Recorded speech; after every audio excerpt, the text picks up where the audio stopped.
Great. Good morning, everyone. We are live with the Asia Mhm. chapters, and today we have, or in this stream, we have the chapter hosted by OWASP Bangalore, and we have two wonderful speakers with us. So, first, I would like to introduce my co chapter leader, Riaz, who's going to Hi. introduce the chapters further. So, Riaz, over to Yeah. you. Hello, everyone. Welcome to OWASP Chapters All Day. This is significant for us essentially because we've got speakers, with a fixed set of time, and we're trying to get away as much as information to you as possible in this. Our first speaker is Imran, and Imran is a well-known name in the DevSecOps stream of work. He's the founder and CEO of Practical DevSecOps and is a seasoned security professional with over a decade of experience in helping organizations with their information security programs. Imran also has a diverse background in R&D and consulting and product-based companies with a passion for solving complex security problems. Right. So, and he's also the founder of Null Singapore, which is one of the largest, the most significant information security community in Singapore, where he has organized more than 60 events and workshops to spread security awareness. Right. He's usually seen speaking and giving trainings in conferences like Black Hat, DevSecCon, and AppSec all day DevOps as well. Right. And he's an easy name to catch out in the DevSecOps community. Over to you, Imran. Thank you, Riaz, for introducing me. So I would skip the other slide I have.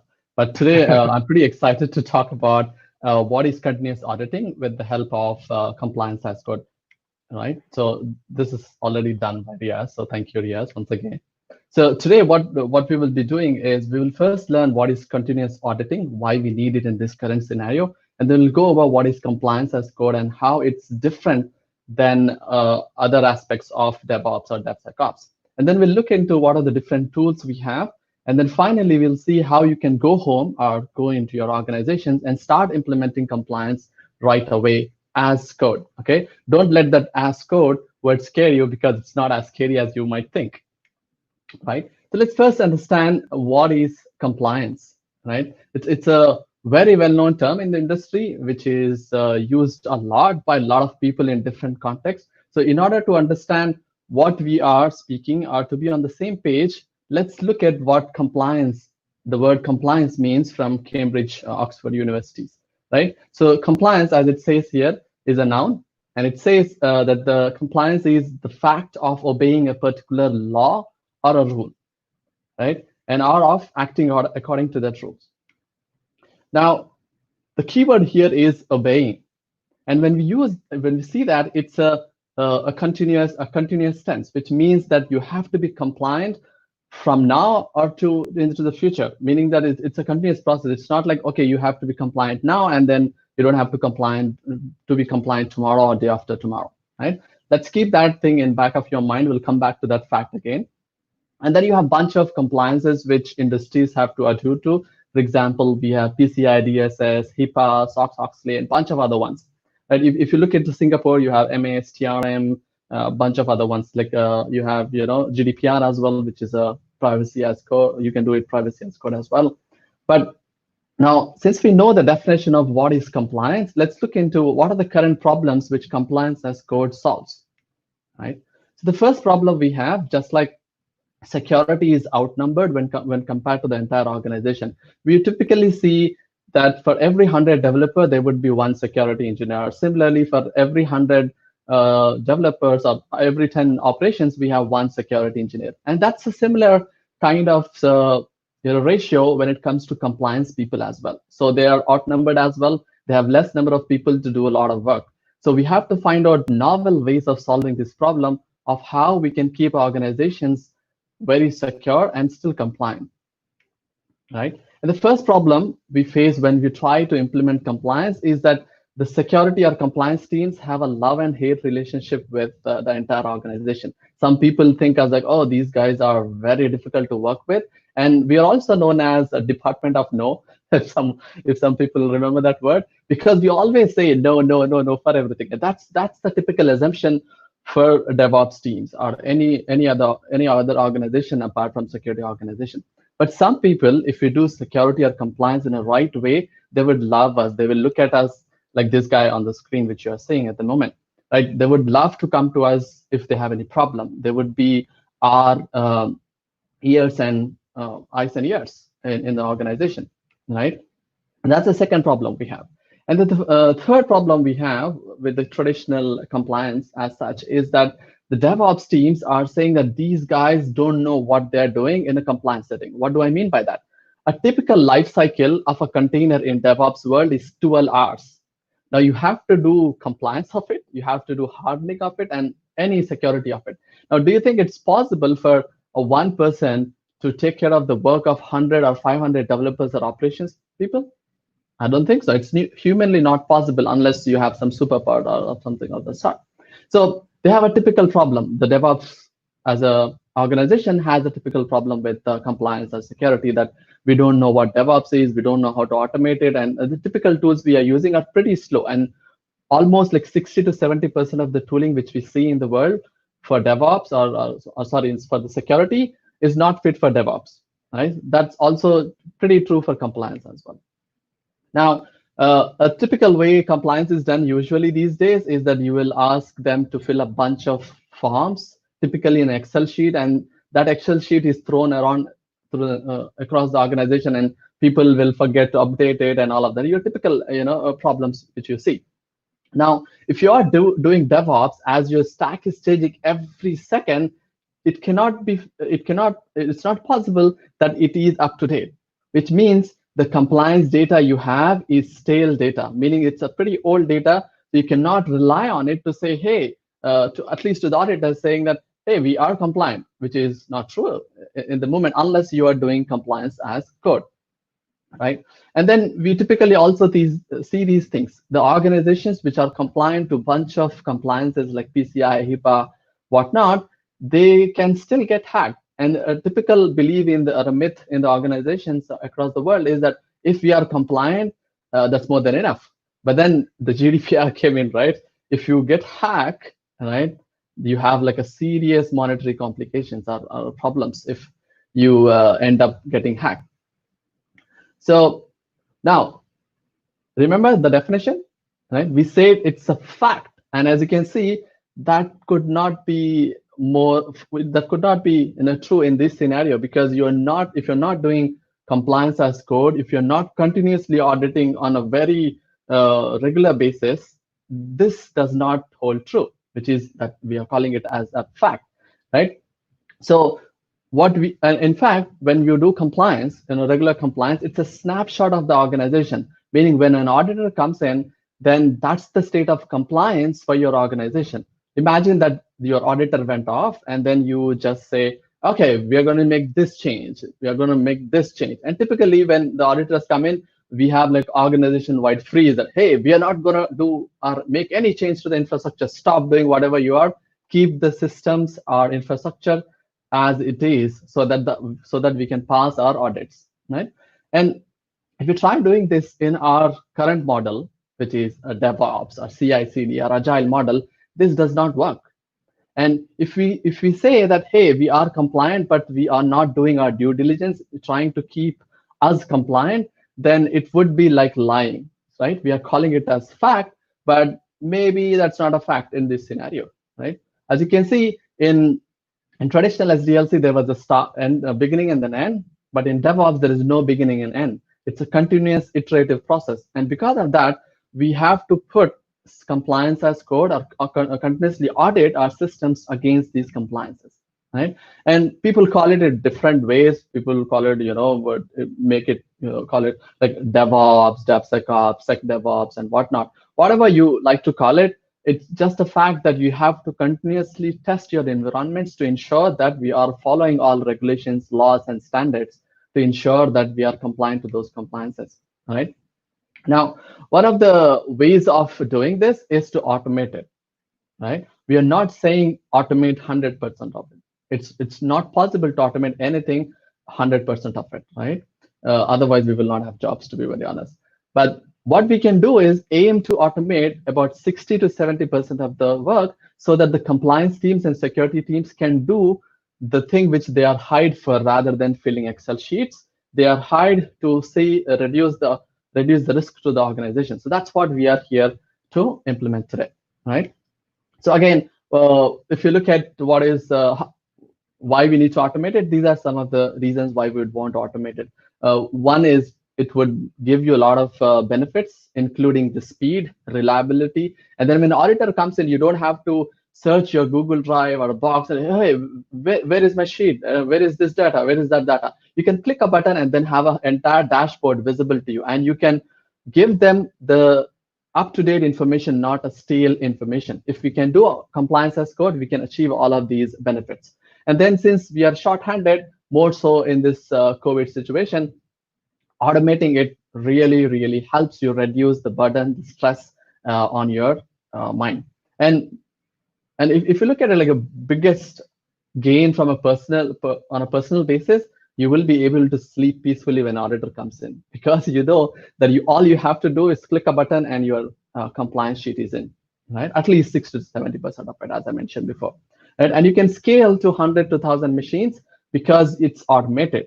Whereas if you have to do an Excel sheet, it's going to be very, very troublesome, right? So these are some of the benefits automating compliance brings in, which is continuous auditing, right? And there are a bunch of ways of doing it. If you're not into it or you don't want to automate it because you don't know how to code, right? Stick with me, okay? It's not as scary as it looks like. So you can go on and then do your typical compliance as you're used to. Fill in a bunch of Excel sheets, create PDFs, and then send it to the people. Or you can use your existing configuration management tools created by your operations teams or development team and use it as a compliance objective. And then, but you still need a bit of coding knowledge if you want to do that. But then there are now dedicated tools to just do compliance as code, which means you don't have to know even how to code, right? And you will still be able to use these tools to achieve compliance as code. Let's see what that is, right? So typically when I start a presentation, I usually like to show a demo and then get into the practical aspect of it. So I have a demo for you here. I have implemented a typical DevSecOps pipeline. As you can see here, we have a build pipeline here, the build stage, test stage, release stage, artifact, which is container scanning here.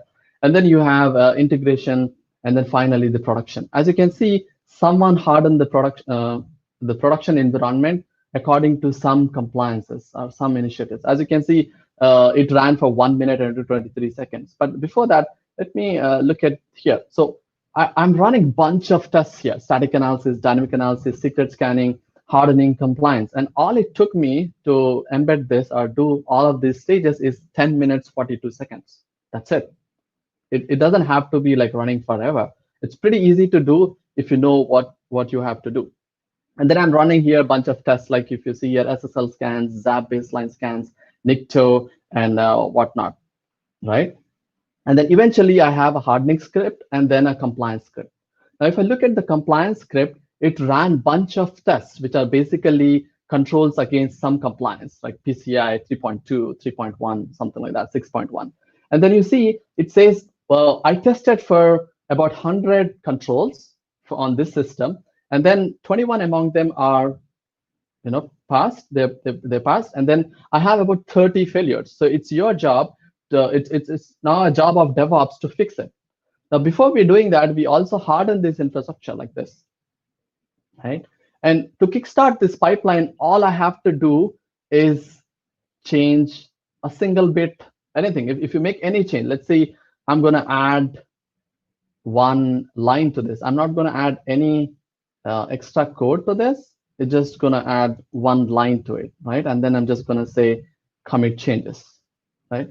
As soon as I do that, you will see that the pipeline will start, and then it will automatically ensure that my systems are always hardened, my systems are always compliant. As you can see, it just kickstarted. As you can see, it's just running now, and it will do a bunch of these tests. Okay, I'll show this at the end of the presentation again. But again, what we are doing here is it's just running this pipeline on every time a DevOps team makes a change to infrastructure or a data or a database or whatever. You could do this, automate in a very nice fashion. So that's a demo.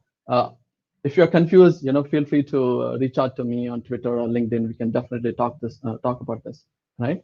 So we can use Ansible, Chef, Puppet to harden it and ensure that it stays compliant using tools like OpenScape, Inspect, and a bunch of other ones, right? And in order to harden it, all you have to do is these lines. As you can see, we are just using some available open source role, and then we are just running it against our infrastructure. Similarly, to stay compliant, all I have to do is install inspect and then run this PCI DSS compliance control profile. That's it. As you can see, it's running on a Windows machine. As a user, as administrator, the IP is that, and then there's a password as well. You don't need to use password. There are a bunch of other ways of doing it, but then here it is. Right, so it's very easy. As you can see, it's not as scary as it looks to you. And then now, when I say, hey, you can do this to compliance teams or risk management teams, they say, okay, dude, this is awesome, but sorry, I don't know how to code, right? You don't have to. As you have seen, when people are calling it as code, infrastructure as code, security as code, or compliance as code, they typically mean YAML or JSON files. That's it. Yeah, don't laugh at it, but that's what it is. So when you say compliance as code, it's just a bunch of few lines which are written in English-like language. That's it. Okay. So let's and then you have to store it in a Git repository. So we have to so that we get auditability of it. Who made change, when, and how. Right. So a typical example of these tools is your Inspect. It's an open source tool. That's why I'm sharing with you. Right. It helps you automate compliance with the help of code. Right. And it provides these benefits. It's very easy to use if you know how to write in English, simple English, and you don't even have to be grammatically correct. You can make use of this. Right? It's very easy. It will help you automate stuff, and it's extensible, and it supports a bunch of operating systems. It supports Linux containers, Red Hat, CentOS, Debian-based systems, Windows. It supports IoT devices as well. Right? As long as you have SSH, WinRM, you will be able to automate all of this. Right? And the typical workflow of how this happens is that you harden your infrastructure and you continuously scan that infrastructure against inspect tests. Right? As you can see here on the stage B, and if the test fails, we can automatically kickstart the hardening of the infrastructure itself, or we can raise an alert saying that send an email to a compliance team, hey, this system or this infrastructure is not compliant, please look into it. And this can be done in an automated way while you are sleeping. Right? You don't have to be awake, and developers can go and then look at it, why this build failed, what I have to do. Right? Again, you don't have to code. And then if the tests are passing, then you're fine. You're fine, and you can just live peacefully. But if they're not, then automatic alerts can be sent to different teams. Now, as I said, the biggest pushback I get from compliance teams is that I don't know how to code. Look at the screen now, right? Does it look like in English? Yeah, that's what it says here. Like, hey, do you have a file called etc password? And it should be a file. That's what it says, right? It should be a file. And then we are saying, according to PCI DSS, you have to have antivirus software running on your infrastructure. So that's what we are doing here. Hey, do you have a service called ClamAV, which is antivirus software? And it should be installed, it should be enabled, and it should be running. That's the whole script of Inspect. Now, do you think you need like awesome coding experience, or you have to be developer or operations team to do this? No, if you know English, you can do this, right? And as I mentioned before, you can run this on Windows, Docker, and a bunch of other systems. As you can see, I'm running here on Windows. You can run it on Docker. You can run it on Linux as well. Now, I have a good news for you, which is that people have already done that work for you. You only have to use it, meaning that 80% of your job of coding Ansible or Inspect scripts is done by someone else. You have to just figure out the rest of those 20%, right? Especially this project, which is dev-sec hardening framework. If you go and look at the bunch of benchmarks in there, you can use those scripts to use it. Now, there are a bunch of other alternatives when it comes to compliance as code. You have you can use Ansible. You can also use Open Policy Agent, and then OpenScape as well if you want to do it, right? So yeah, it's very easy to do, as you have seen. And I also showed you a demo of how this looks like in a real world pipeline. And again, as you see here, it did finish. Okay, pipeline is still running. But once it finishes off, then you will not see these red ones. You will only see the green ones, right? So there are a couple of failures. Now you send out an email saying that, hey, please go fix this. And if these are green, you don't need to come and talk to us. It's as simple as that. Okay. With that, I think I will end my presentation. And again, this can really save your job because now you have more skills. Now you can provide a lot of value to your organization. And if you have any questions, because we are running out of time, if you have any questions, please feel free to reach out to me in these social media handles. Again, thanks a lot for your time. Appreciate it. Thank you, Vandana, OWASP, and Riaz for giving me this opportunity. Really, really appreciate it. And yeah, thanks a lot. Thank you so much, Imran. That was wonderful. There are a few questions in the chat box.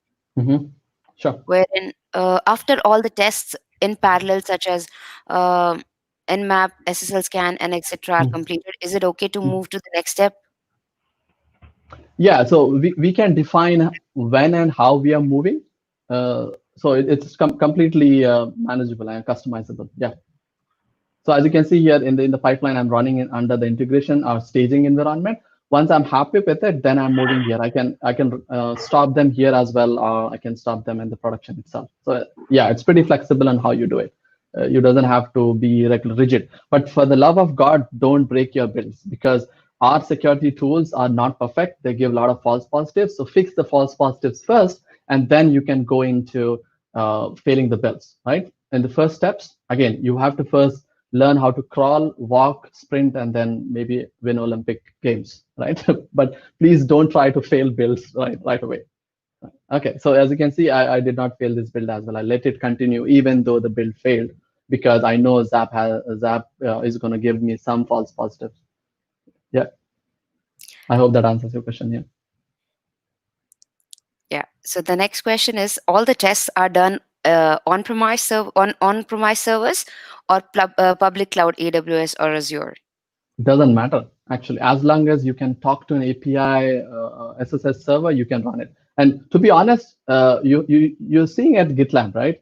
They have both on-prem and then a SaaS solution. So yeah, it doesn't matter. Tooling is not important as long as you want to do this. To be very honest, yeah.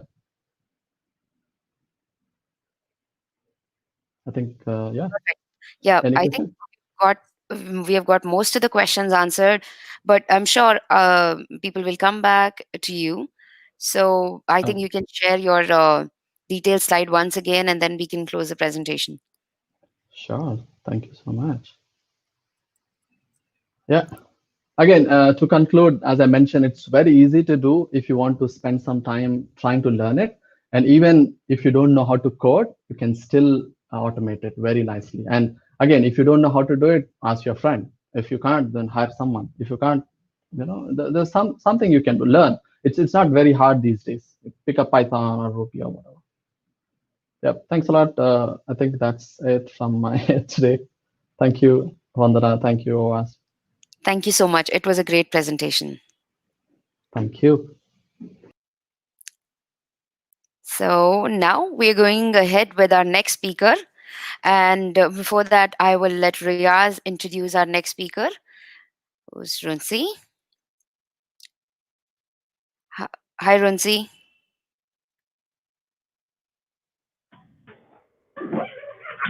Is Runsi connected? Yes. Yes. Hi. Yes. Hey, hi, Hi. Runsi. All right, folks, it's time for our next talk. We have Runsi on stage here. Runsi is an accomplished software engineer with a strong SDLC experience and a string of projects primarily in the security domain.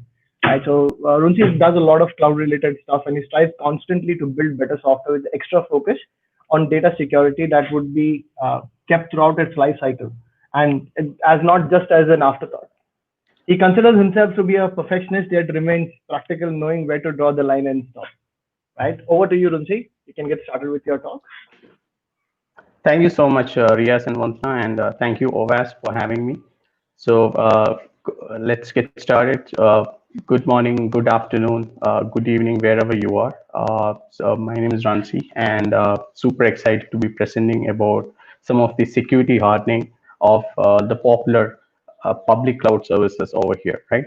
So this is sort of like my promise for the next 25 minutes, and I'm going to get started, get the ball rolling with a very overview of the cloud security, and then gonna be specifically starting about the security services from the three major providers of GCP, AWS, and Azure, and then gonna dive deep about the shared security model that's sort of like being the total model that's sort of speak in the public cloud.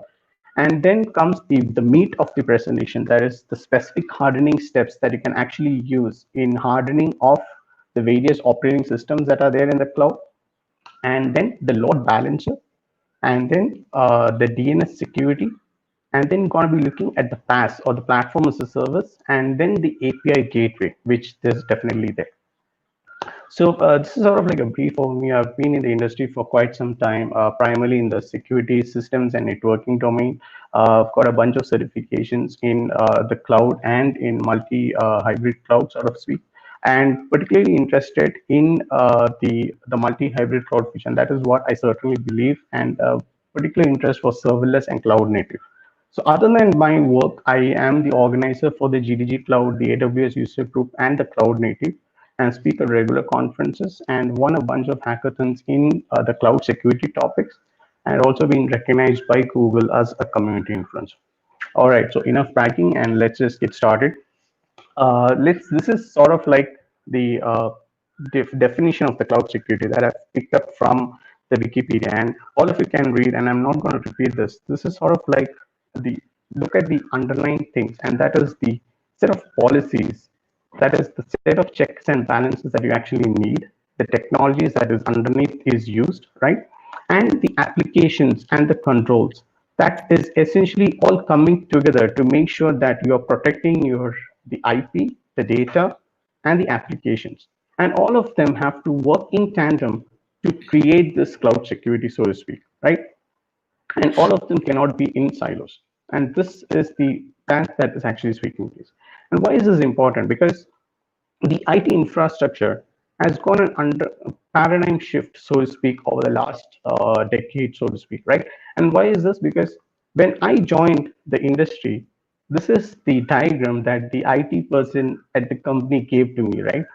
The big bad world of internet, this protected behind a firewall that is a single point of failure that is cutting out all the bad traffic and then letting you only the good ones inside to the glass house, that is the enterprise, so to speak, right? And this is the traditional view. Princy, But sorry to yes, cut. Actually, your headphones are moving, so there's a lot of static which is coming. okay. How about now? Yeah, when you can try and speak. So I think you were moving, so the headphone was moving. That's why we could see that there's some static which is coming. Okay. Yeah. So yeah, I'm sorry about that, folks. And this definition has gone and undergone a tremendous shift from the current one. This is the modern view. And the modern view is basically like everything is on the cloud, right? The glasshouse is still there, but all of your SaaS, FAS offerings are just being accessible over the internet in like a very an easy to access. And now the enterprise does not have any infrastructure, so to speak, right? And this is the change that has happened over the last decade with the advent of cloud computing. So now, if that is the case, then we should also be thinking about cloud security a little different, because you cannot have the same set of checks and balances as the traditional network security. And hence, to understand that, we need to understand the different facets of cloud. And what it actually means is the cloud is ubiquitous. That is, it is everywhere, because you can reach it from anywhere, anytime, and any device. It is scalable. It provides an infinite amount of scale in terms of up and down, or in terms of elasticity of scaling as required, right? And it is very well integrated into the network security services, and you cannot have sort of like a siloed out approach for the cloud thing. and it is comprehensive because it just scans every byte that is entering inside and outside in terms of egress and ingress, right? And it is intelligent enough because if you remember, the AWS started like probably in 2007, and it just got launched with the EC2 and the SQS services. And now if you look at the console, it's got a scroll bar that is there. So that's sort of like the evolution that we actually see in terms of intelligence of the cloud. Right? And why this is important is because the cloud earlier was about moving fast, and then you add a bunch of security on top of it. Right? It was all about going into spinning up a VM at a click of a button, and then adding a top of SSL on top of that. But now everyone is on the cloud, so you have to be secure as well, along with that agility. So you cannot compromise agility, but you also have to be secure because all the bad guys are also there looking for your cloud workloads. So to understand that, we need a certain set of balances that are required for the cloud features because cloud provides agility. So which means we need to have a security balance in terms of keeping a gatekeeper, right? There is like a self-service that is there because cloud is highly self-serviceable, but you need to define a set of standards that basically makes this possible. It provides infinite scale, as I've mentioned earlier, but you also need a control to make sure that the scale is not misused. It is automatable, yes, it is. That's a whole point, but it should have a centralized point of view in making sure that the automation is used properly and utilized correctly. So with these set of things, I'm just going to shift the gear a little bit and then probably look at the various security comparisons or the services that have been offered by the three major providers. And AWS sort of like starts with the 800-pound gorilla in the room. And I'm just listing down a couple of the security services, the most important ones at least. This is in no way comprehensive. And you can see that the AWS provides something straight off the box in terms of IAM, in terms of managing secrets, in terms of WAF and protecting the L4 traffic for the AWS Shield, and then the key management systems. And these are some of the standard offerings that AWS offers straight there, right? Along with that, now if you move into the GCP, the scenario doesn't change much, right? There are also the shielded VMs that are there. So that is like the hardened operating systems which exist. And in terms of cloud application security for the API for APG and the cloud security scanner for making sure that your environment is proper, there are like a bunch of IAM controls that are being provided. And also the network security in terms of VPC and load balancers and everything. Now, it's pretty much the same in terms of the Azure posture as well, with the key management and DDoS and everything. So as you can see, across all the three, the definitions of cloud security doesn't change much, at least the major surface level, right? Now you can go deep and then look at what are the specific security services that are being offered, but it's all about securing your compute, network, storage, and your memory, as sort of like speak. And that's like the traditional x86 architecture, so to speak, right? And the security touches at all the four levels. So with that, the shared responsibility model is something that all the three providers, or not just three, basically all the public providers sort of like speaks in depth. And what it actually means is there is the security of the cloud and security in the cloud. And what security of the cloud is, the provider is in charge of making sure that your compute instances, securing your hardware infrastructure, making sure that the Cat6 cablings are being used to prevent eavesdropping, to make sure that your data center has got the highest level of security, making sure that there is like a bunch of kernel updates if you're using like a managed service. So that is security of the cloud, right? That is their responsibility. But then there is the security in the cloud, that is the customer, and making sure that you have the latest updates and the patches that are there, making sure that when you have a workload in thing, it is basically you have a SSL protection, and not just making sure that your ports are not open unwantedly, making sure that you have the right set of routes and policies and everything. So that is your responsibility, and that is security in the cloud. And this definition is very well needed to understand if you are migrating the workload to the cloud, right? So that is security of the cloud and security in the cloud. That's a shared responsibility model. So with that, understanding or background, I'm going to switch into the main part of the presentation, and that is the hardening service. And this is the analogy that I have. It's sort of like a castle in ruins, and this is the state of the default configurations that we have for many of the services that are out of the box. And now we have to harden it, right?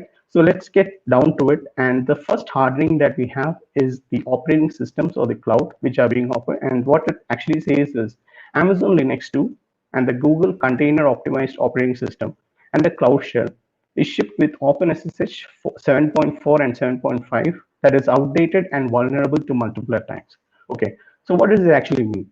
And this is the sort of like the CV vulnerability that exists for these particular versions, and there is definitely some sort of things that actually needs.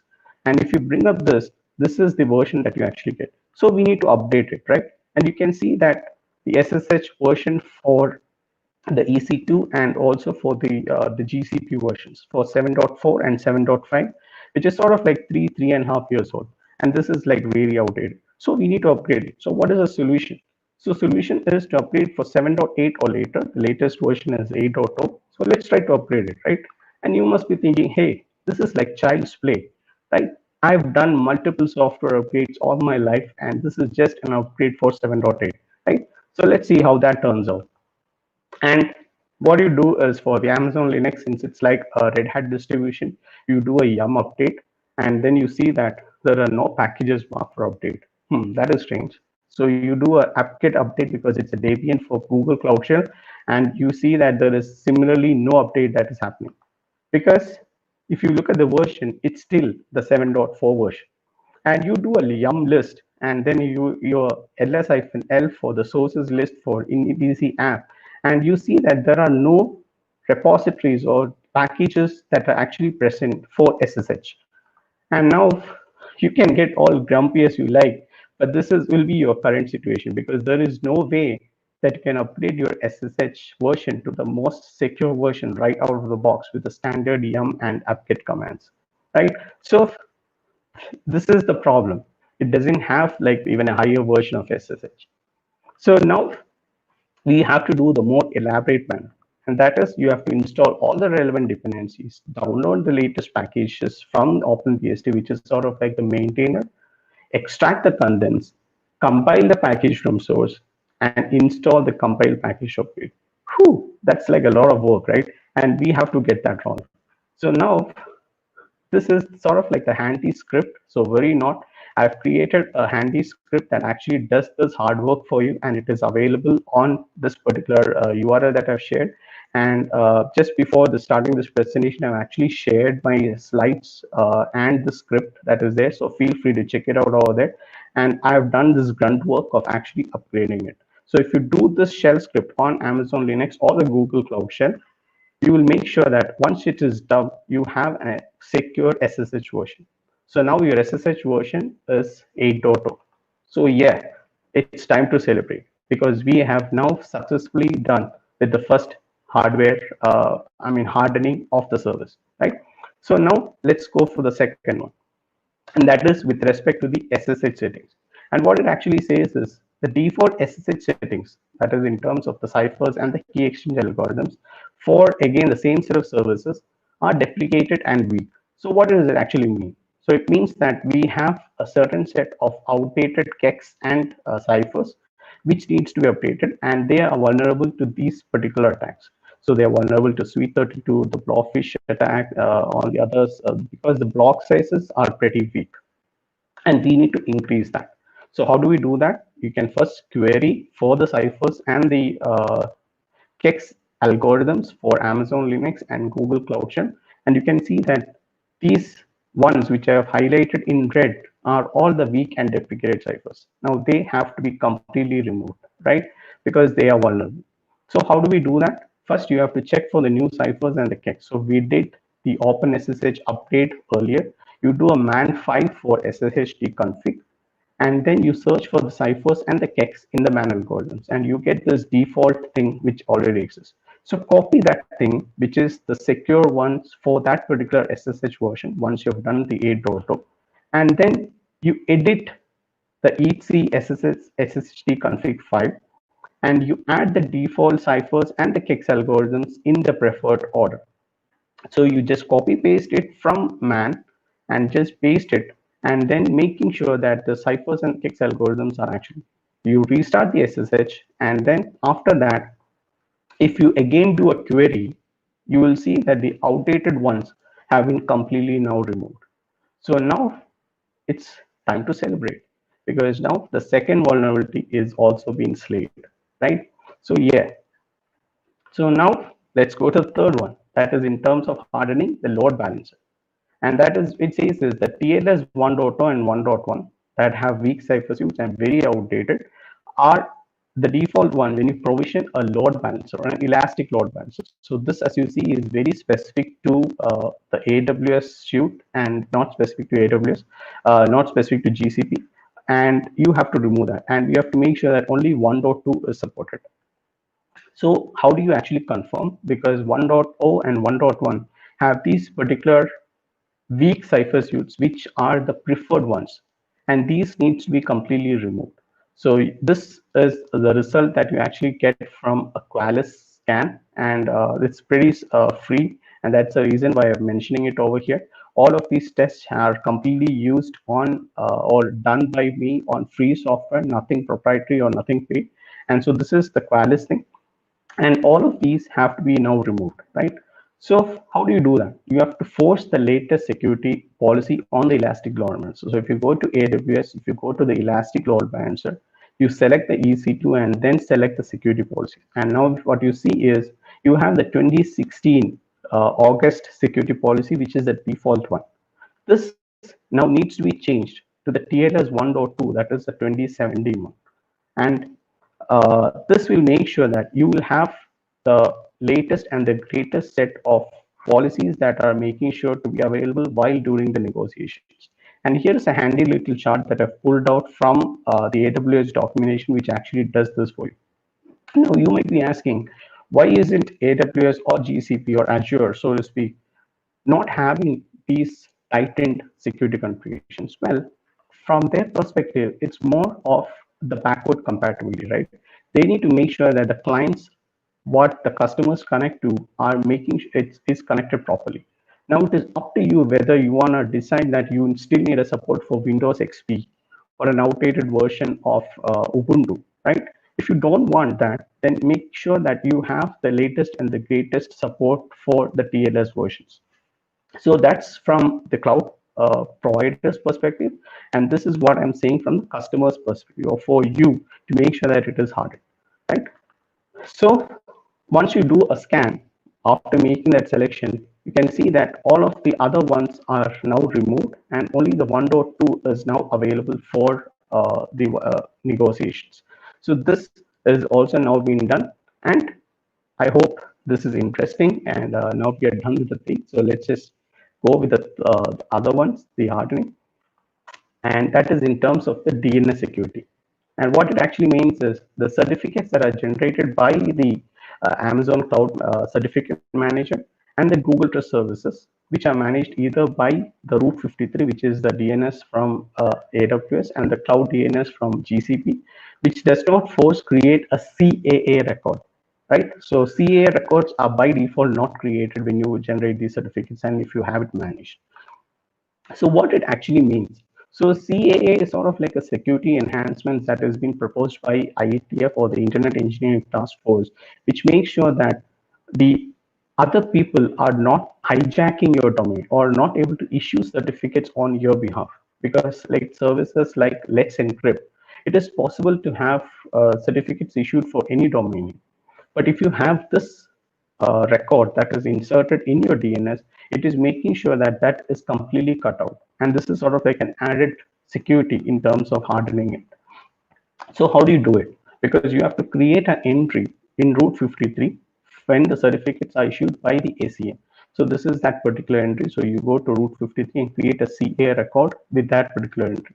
And the equivalent entry is for the Cloud DNS for the Google Trust Service is particularly this. So these have to be created. And if you rerun SSL scan, again, I'm using Paas because that is sort of like the free one. And you can see that the DNS CAA record is now shown as yes, right? So that is another one. So we have now completed the fourth vulnerability as well. And now the fifth, hardening. It's not a vulnerability, it's sort of like enhancements to the API gateway. And this is in terms of making sure that your TLS and are having the right set of cipher suits. Now, API gateway is sort of like a very popular service from AWS because that's sort of like the first point of contact for any or invoking all of your services, right? And API gateway by default does not have these set of services to actually make sure. So this actually needs to be hardened. And what the solution is, you directly don't serve the traffic from the API gateway, but instead you create a CloudFront distribution with the origin domain name. So what it actually uses, you cut out the traffic from the API gateway, but instead serve it from CloudFront. So and now in CloudFront, it is possible to actually pick and choose the secured set of TLS versions. So there you make sure that my minimum protocol for SSL should be TLS 1.2. And this will make sure that the appropriate security policies are basically enforced for CloudFront with the TLS 1.2. Now, if you've been paying attention, the security policy, that is the TLS 1.2_2018, has the same set of ciphers as what we used for the Elastic Load Balancer earlier, but the naming conventions are also a little different. So there are inconsistencies within the AWS platform as well. So be mindful about that because the policy names are a little different as well. There it was 2017, here it is 2018. So, but it's got the same set of ciphers. So this is another thing that you want to keep in mind, or something that I found out personally. So hopefully this should basically solve our fifth vulnerability, hopefully. And let's maybe too early to celebrate, but let's see how it's going up. And the sixth one is in terms of the platform or the Paas services. And what it actually says is for the AWS BeanStalk and the Google App Engine, they have, it's pretty related, but once you serve your traffic from the Beanstalk and the App Engine, which is sort of like the go-to for getting up your websites quick and dirty, right? You will make sure that your when you do a Google search and when your site comes up, your certificate grade would actually be capped to a B starting from this year, right? And that is something that you don't want to be there because it will not show up in your search results. So you want to make sure that you have your right set of TLS versions for deploying the applications from these Paas providers, right? And again, if you see that the TLS handshakes are a little different, so you have to remove all the orange ones and make sure that you serve traffic only with the green ones, right? So this have to be removed, and this can be removed only by removing the TLS version. So how we actually do is for the AWS Beanstalk, it is pretty easy. It is pretty similar to be like how we do it for the Elastic Load Balancer. But for the Google App Engine, it is a little different because you have to select the TLS version first, and then it provides a little more granularity than AWS because you can pick and choose what are the right set of versions that you actually need, and instead of the predefined ones. So in AWS, as you can see, they have predefined it, and you do not have the level of granularity. But in GCP, you can actually pick and choose the ones that you actually need. So this cipher sets from GCP is a little more granular than the AWS versions. So you select that, and then now you can see that our castle is looking a much more robust one as compared to the other one, which was in ruins. And we have now successfully done the hardening, and hopefully our workloads in the cloud are more secure.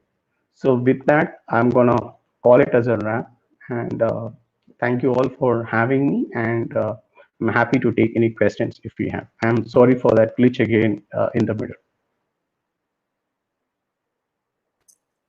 Yeah, that's fine. That happens. It's with everyone. And thank you so much. It was a great presentation. We have some questions for you before we go out. So Sure. those are just vague questions wherein cloud is not always the best solution, especially for sensitive data. What makes you think that your data is safe there? So, see, the cloud is all about a mentality, right? As I say, cloud is a marketing term. Cloud always existed. It's the earlier it used to be the private ones, Cloud existed even since 1994 when Yahoo got launched, right? So this is sort of like a marketing gimmick that has been there, and then came the private computing in terms of VMware and all the other things, and now the public cloud computing. So now with the CNCF foundation that is there, you can have a choice of whether you want to have like full public or you want to have like a partial one with the on-premise solution. So the hybrid offering is also very much there. And what it actually means is you can have your data very much reside within the geographical boundary in your on-premise thing, and you can do the hardcore processing or the ones that requires 40 or bursty workloads onto the cloud.